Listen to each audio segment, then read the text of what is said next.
Baik, Assalamualaikum warahmatullahi wabarakatuh. Perkenalkan saya Muhammad Faiz Anwar dengan nomor induk mahasiswa 2010-40-977 dari kelas MPIC Angkatan 2020.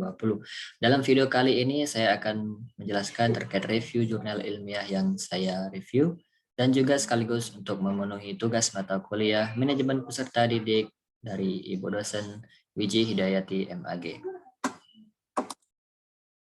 Untuk pada bagian pertama, ya ini identitas jurnal yang terdiri dari judul, nama jurnal, volume nomor halaman, tahun, penulis. Untuk judul, jurnal ini berjudul Sistem Pengelompokan Peserta Didik di Sekolah Dasar Negeri.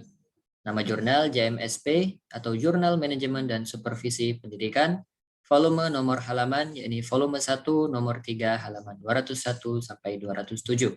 Tahun jurnal yakni 3 Juli 2017 dan penulis yaitu Muhammad Ulaman Setia. Untuk reviewer jurnal yakni saya sendiri Muhammad Faiz Anwar. Jurnal ini saya review pada tanggal 28 Mei 2021.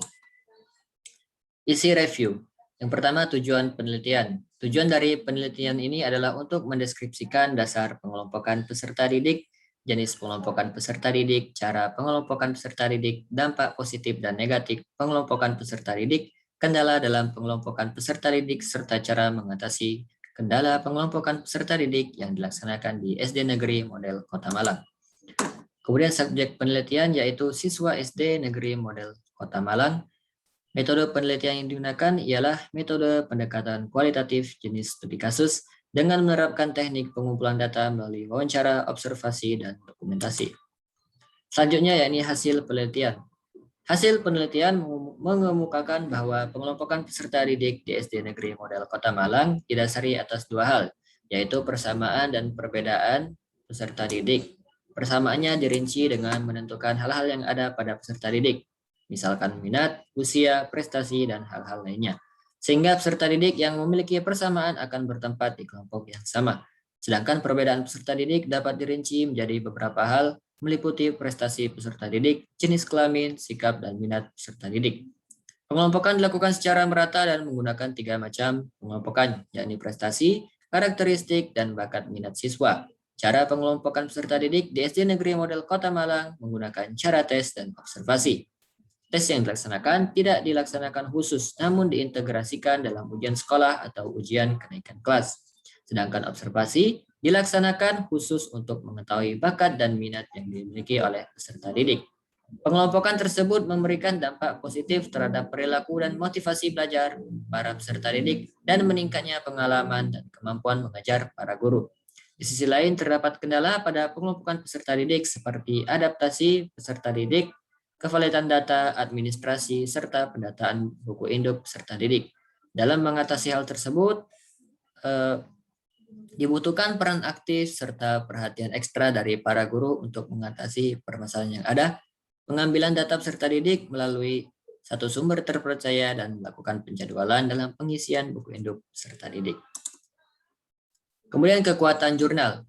Jurnal ini memiliki kelebihan dalam pemaparan topik permasalahan yang jelas, kemampuan penulis dalam mengembangkan poin-poin yang baik, dan penyertaan referensi yang relevan dan terpercaya.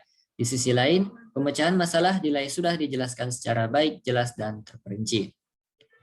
Kemudian kelemahan jurnal ini yaitu jurnal ini juga memiliki kelemahan terutama dalam hal metodologi penelitian yang kurang terperinci dan tidak adanya presentase jumlah pasti terkait responden yang diteliti, sehingga kevalidan hasil penelitian dirasa kurang lengkap. Kemudian kesimpulan.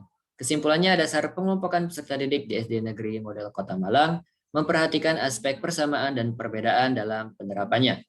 Jenis pengelompokan yang dilakukan ialah jenis pengelompokan merata atau heterogen dengan menerapkan 3 macam pengelompokan, yakni prestasi, karakteristik, dan minat bakat peserta didik. Cara pengelompokan dilakukan menggunakan cara tes yang diintegrasikan dalam ujian kenaikan kelas dan observasi dalam mengetahui minat dan bakat yang dimiliki oleh peserta didik. Dalam penerapannya, pengelompokan peserta didik memberikan dampak positif dan negatif yang diidentifikasi melalui proses evaluasi di setiap akhir tahun ajaran baru. Kendati demikian, pengelompokan peserta didik mengalami berbagai kendala yang diidentifikasi melalui proses evaluasi tahunan yang diadakan pihak sekolah. Guna mengatasi masalah tersebut, pihak sekolah menghimbau para guru untuk memberikan perhatian ekstra kepada peserta didik. Petugas pengelompokan memberikan deadline batasan waktu bagi guru kelas dalam pengisian form peserta didik dan pengisian buku induk dilakukan penjadwalan khusus bagi setiap jenjang. Saran, pelaksanaan pengelompokan peserta didik sebaiknya menerapkan berbagai jenis pengelompokan, tidak hanya menggunakan 3 jenis pengelompokan saja. Dengan demikian, kegiatan pembelajaran peserta didik di sekolah dapat lebih variatif, serta dapat mencegah kejenuhan peserta didik. Pelaksanaan evaluasi terhadap program pengelompokan peserta didik juga sebaiknya dapat dilaksanakan rutin minimal 6 bulan sekali, tidak hanya 1 tahun sekali, agar lebih efektif. Hal yang perlu dibenahi ialah metodologi penelitian yang harus dibuat lebih rinci, serta menghadirkan presentase data responden yang diteliti. Oke, itu saja yang dapat saya sampaikan dari video kali ini. Mohon maaf atas segala kekurangan. Saya akhiri. Wassalamualaikum warahmatullahi wabarakatuh.